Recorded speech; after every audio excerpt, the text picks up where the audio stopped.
students, let's continue our session, crop production and management. In this chapter, we have learnt about different steps involved in agricultural practices such as preparation of soil, sowing, adding manure and fertilizers, irrigation, protecting from weeds. And today in this chapter, we will be learning about last two steps involved in agricultural practices such as harvesting and storage. Before we continue our chapter, let's recollect whatever we have learned in last session. In last session, we have learnt about agricultural practices of irrigation. What is irrigation? The supply of water to the plants in the field is known as irrigation. And from where do we get water? That is, sources of irrigation are such as rains, canals, waterways, wells and pumps. And why this irrigation is very, very essential? Because plants need all the nutrients which are present in the soil, and plants cannot directly absorb the nutrients from the soil. So when the plant is irrigated, the salt and nutrients whatever present in the soil will get dissolved in water, and through that water plants get nutrients for their growth. And different crops require specific amount of water at different stages of their growth, so that proper irrigation at proper stage should be essential in order to get good produce. For example, if you see paddy, that is rice crop, is transplanted in waterlogged field and it requires constant irrigation. On the other hand, for wheat crops, irrigation is needed only before tilling, that is, tilling is plowing the land, and at the time of flowering. And this amount of water is also very, very important. If you irrigate more water, that is excessive watering, it can reduce air in the soil spaces and it can cause water logging. So irrigation is very, very essential. And then we have learnt about two methods of irrigation, traditional method and modern method. In traditional method of irrigation, 4 types of traditional method of irrigation we have learnt. Moat, what you have seen in the figure, that is pulley system. Then we have learnt about chain pump, Dakley, that is Dakley, and then we have seen about Rahat system. This Dakley and Rahat system, they are lever system of irrigation. And these traditional method of irrigation, to draw water, here cattle or human labor is used. This method, even though they are very cheaper, but they are very less efficient. And nowadays, this traditional system, pumps are commonly used for lifting water. How do the pumps work? They work either by diesel, biogas, electricity or solar energy to run these pumps. Then we have learnt about next type of irrigation, modern methods of irrigation. This modern method of irrigation helps to use water economically. There are 2 types of modern methods of irrigation we have learnt. First one is sprinkler system and next is drip system. In sprinkler system, it is useful in uneven land where sufficient water is not available. And here in this figure, we can see that sprinkler system, that is perpendicular pipes, that L-shaped pipe, what it is, perpendicular pipes which have rotating nozzle at the top, and these are joined at the main pipeline at regular intervals. When the water is forced to pump by a motor, because of water pressure, the nozzle at the top, it starts rotating and water gets sprinkled evenly all over the field. So this sprinkler system is useful for lawns, coffee plantation and several other crops. Then we have learnt about drip irrigation. In this drip system, water will fall drop by drop near the roots of the plant. So water will not get wasted at all. And this system, drip irrigation, is used where water scarcity is there, where water is not available in plenty. Then we have learnt about next step of agricultural practices, protection from weeds. What are weeds? The unwanted plants that grow along with the crops are called weeds. And the process of removal of weeds is called as weeding.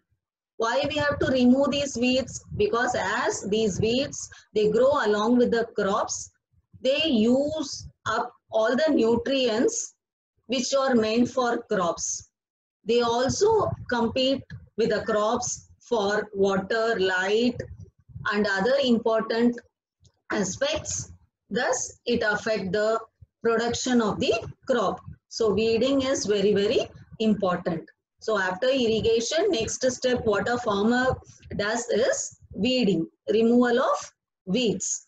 And this removal of weeds is done by two ways. Manually, by using what we have learned, that agricultural implement called kurpi. They remove the unwanted weeds, unwanted plant, or by spraying weedicides. Weedicides are chemicals which are sprayed on the weeds. They kill the weeds, but they do not harm the crops. So these are called weedicide. So weeding is done by two ways, manually by the agricultural implement called kurpi and by using weedicide. Weedicides are chemicals that are sprayed on the weeds, and you can see in the figure that is this weedicide, as it is of chemical, they harm for the farmer's health. So while using that spray of weedicide, farmers has to close their mouth and nose and then use, otherwise it affects their health. And now next step of agricultural practices after weeding is harvesting. You may have learned what is harvesting, that is cutting of crop after it is fully matured is called as harvesting. What is harvesting? Cutting of crop after it is mature is called as harvesting. And again, this harvesting, in harvesting, crops are pulled out or cut close to the ground. Either crops are fully pulled out by hand manually or by using agricultural implement. They are closely cut near the ground. And usually when this harvesting will be done after 3 to 4 months, for the cereal crops especially, they have to to get mature, it takes 3 to 4 months. Then after 3 to 4 months, these cereal crops are harvested. And harvesting, either it is done by manually, that is by hand, by pulling out, or by using agricultural implement. You can see this agricultural implement in the figure. called sickle, but or by a machine called harvester. So manually by two ways, by pulling out the crops fully or by cutting. Cutting is done by the agricultural implement called sickle, that is near to the ground. And then after harvesting is done, in the this harvesting, next to manually by pulling out or by implement called sickle or by a machine called harvester. And after harvesting, the grains are separated from the cut crops because harvesting is done along with the crop. So this process of removing grains from the cut crops is called as threshing. And this threshing can be done manually or by a machine called thresher. So again, harvesting is cutting off crops. It is called harvesting. After crops are harvested, next step, the grains to be removed from the crops. Grains are separated from the crops, cut crops. And this process of removing grains from the cut crops is called as threshing. And threshing can be done either manually or by a machine called thresher. In a large field, a farm machine called combine harvester is used. So this machine can do both harvesting and threshing simultaneously. So this combine harvester, we can tell name itself harvester. It is used for harvesting as well as for threshing. Now this is the machine called combine harvester. So this machine is used for harvesting the crops as well as threshing. What is threshing? The removal of grains or separation of grains from the cut crops is called as threshing. Now, after threshing, that is grains are separated from the cut crops. Now, if you see that the grains will be covered by a paper-like structure, covering very thin, transparent, what is called as chaff. So we have to separate the grains from the chaff by the process called as winnowing. And this winnowing, again, what is winnowing? The threshed grains are separated from the chaff by the process called winnowing. And winnowing, again, it is done manually or by winnowing machine. And by manually, you may have seen at home your mother also do that way. Before she cooks rice, she winnowed on a plate. Because of that lightweight particles will come out first. So the same way, by manually, the mixture is dropped on the ground from a height so that the heavier seed falls vertically down while lighter chaff is blown away to a distance by the wind. The chaff is very light in weight. It is blown away by wind to a distance. So what is winnowing? The removal of chaff from the threshed grains is called as winnowing. And winnowing is done manually or by winnowing machine. By manually, the mixture is dropped on the ground from a height, and that is where the heavier seeds fall vertically down while lighter chaff is blown away to a distance by the wind. Now we'll see about this is winnowing machine. This is winnowing machine. Winnowing is done by the machine called winnowing machine.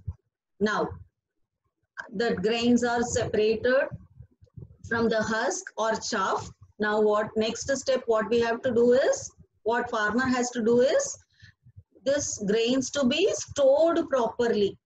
Storage of grains or produce, it is a very, very important task. And if the harvested grains are to be kept for a longer time, they should be safe from moisture, insects, rats and microorganisms. Because harvested grains, they have more moisture. So if freshly harvested grains, they are stored without drying, what may happen? They may get spoiled by fungus or attacked by organisms, which make them unfit for use or for germination. Farmers, they store grains for germination also, for next season. They use those stored grains for cultivation, that is for germination. So storage is very, very important. Again, harvested grains are kept for a longer period of time, so they should be safe from moisture, insects, rats and microorganisms. Harvested grains have more moisture, so freshly harvested grains are to be stored after drying. That is, they have to be sun dried. Without drying, if it is stored, they may get spoiled by fungus, or they may get attacked by microorganisms or any organisms like rat and all, or which make them unfit for use. So before storing, the grains are properly dried in the sun so that the moisture content in them will be reduced. So this prevents the attack by insects, pests, bacteria and fungus. You may give reason why harvested grains are stored after drying, or before storing them, the grains to be properly dried. What for? To reduce moisture present in them. If they are stored without drying, what may happen? They may get spoiled by bacteria, fungus, etc. or it may be attacked by organisms like insects, rats, etc. Now, this, how they will store it after drying, where they will store this grains. Farmers, they store grains in jute bags or in metallic bins. Bins are big container, metal container. But the large scale storage of grains is done in silos and granaries to protect them from pests like rats and insects. And this, what is silos and granaries, I'll explain later. Farmers, how they store grains, either in jute bags or in metallic bins. But if the produce is in large scale, these grains are stored in two ways, silos or in granaries. And before while storing, they have dried neem leaves are used. And here at home, we use dried neem leaves because the quantity of grains are very less. But for storing large quantities of grains in big godowns, the special or specific chemical treatments, chemicals are required to protect them from pests or insects and microorganisms. And this, a large metallic bin or a container, tower-like container, what it is called as silos. When the produce are in large scale, the grains are stored in silos. What you have seen here in the picture is silos. It is a large tower-like container which is called as silos. And here they are either stored in silos or in granaries. Granaries is a room, or you can tell godowns, or a place where grains are stored in big gunny bags, is called as granaries. So stored grains are stored in large scale, either in silos or in granaries. What are granaries? Granaries is a place or room or godown where grains are stored in gunny bags.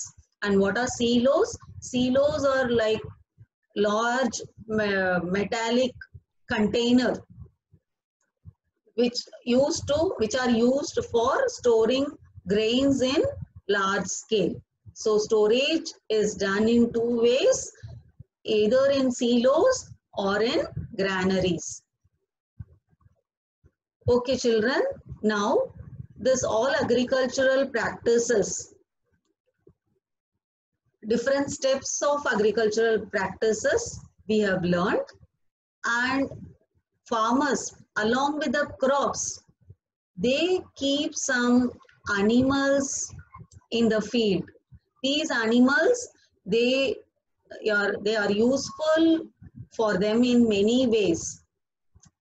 As we know that like plants, animals also provide us various kinds of food. What are different kinds of food we get from animals? Milk, meat, egg, etc. And this rearing of animals, domestic animals, which includes feeding, giving them proper shelter, taking care of their health, breeding, is called as, on a large scale, what we call that as animal husbandry.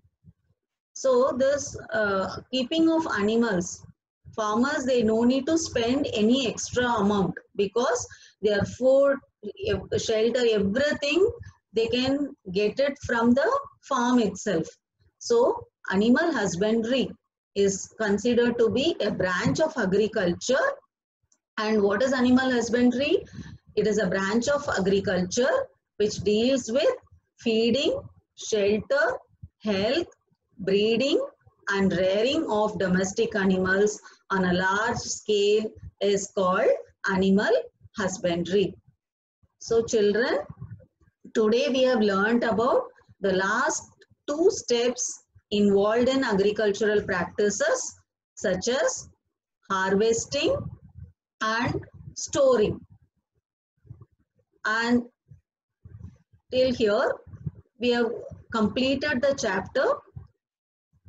I hope you understood the lesson well and you go through the lesson thoroughly and learn all the steps involved in agricultural practices as well as agricultural implements used in each step very well.